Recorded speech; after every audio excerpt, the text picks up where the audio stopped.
Next होता है endoscopic sinus surgery. तो इसकी इंडिकेशन देख लेते हैं।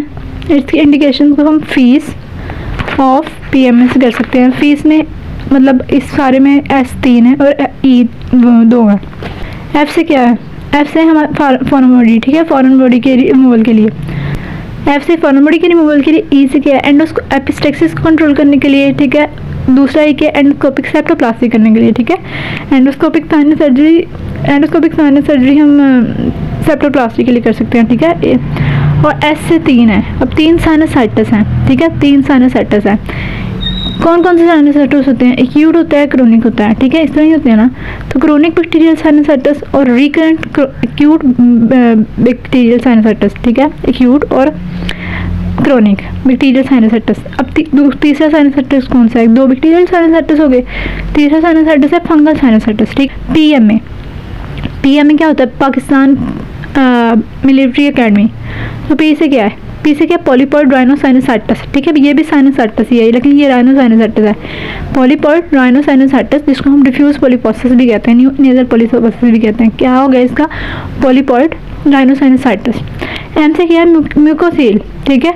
अगर फ्रंटोएथमॉइड या स्फीनोसाइनस की ना, फ्रंटोएथमॉइड या स्फीनोसाइनस की म्यूकोसील है, तो उसको रिमूव करने के लिए, उसके लिए हम करते हैं। ए से क्या है?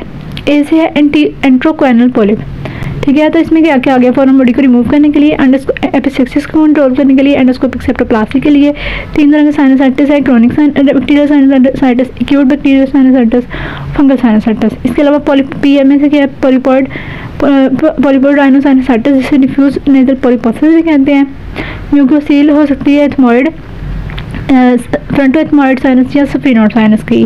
इसके अलावा एंट्रोक्वाइनल पॉलिप, ये वो हमने इंडिकेशन पढ़ी है। एंडोस्कोपिक साइनस सर्जरी की हम पढ़ लेते हैं कॉम्प्लिकेशन। तो इसकी कॉम्प्लिकेशन मेजर हो सकती हैं, माइनर हो सकती है। मेजर कॉम्प्लिकेशन में सबसे पहले हम बात कर लेते हैं, मेजर कॉम्प्लिकेशन में बात कर लेते हैं। सबसे पहले आई के, इसमें डिवीजन कर लेते हैं मेजर कॉम्प्लिकेशन में। आई में कौन कौन सी कॉम्प्लिकेशन होती हैं, ब्रेन में कौन कौन सी कॉम्प्लिकेशन होती हैं, और अदर्स में कौन कौन सी कॉम्प्लिकेशन होती हैं। आई में कौन कौन सी होती हैं? ऑर्बिटल हेमरेज हो सकता है, ठीक है, विजन लॉस हो सकती है, ब्लाइंडनेस हो सकती है, डायप्लोपिया हो सकता है।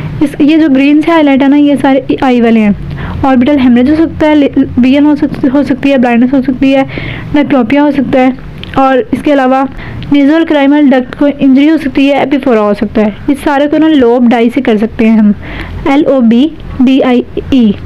एल से क्या है? Loss of vision. ओ से क्या है? Orbital haemorrhage. बी से ब्लाइंडनेस। डी से क्या है? डी से डायप्लोपिया।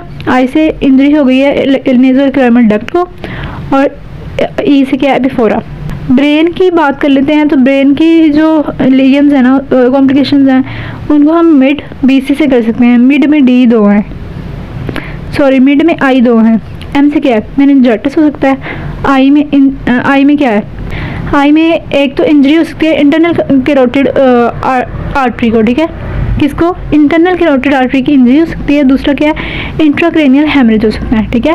इंट्राक्रेनियल मेनिंजाइटिस हो गया, इंट्राक्रेनियल हेमरेज हो गया, और इसके अलावा इंजरी हो गई इंटरनल कैरोटिड आर्टरी को। मिड हो गया तो BC से क्या? ब्रेन एब्सेस हो सकती है। C से CSF लीक हो सकता है। ब्रेन में क्या क्या हो सकता है? मेनिंजाइटिस हो सकता है, इंजरी हो सकती है इंटरनल कैरोटिड आर्टरी को।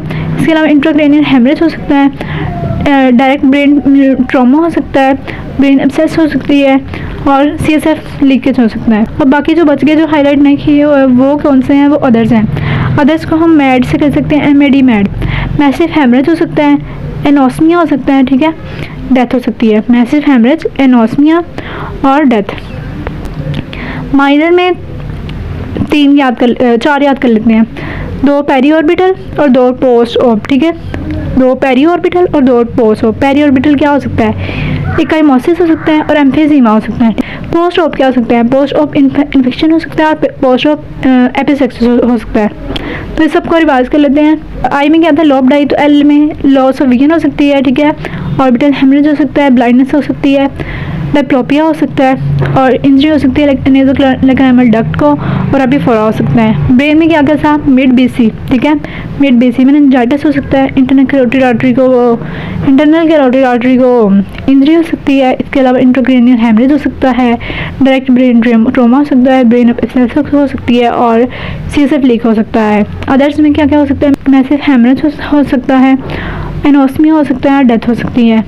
माइनर में हमने 2 पेरीऑर्बिटल किए और 2 पोस्ट ऑप किए, ठीक है। पोस्ट ऑपरेटिव पेरीऑर्बिटल में एकाइमोसिस हो सकता है, एम्फीसीमा हो सकता है, पोस्ट ऑप में इन्फेक्शन हो सकता है और इसके अलावा एपिस्टेक्सिस हो सकता है। ये अलग करके मैंने लिखे भी हुए हैं।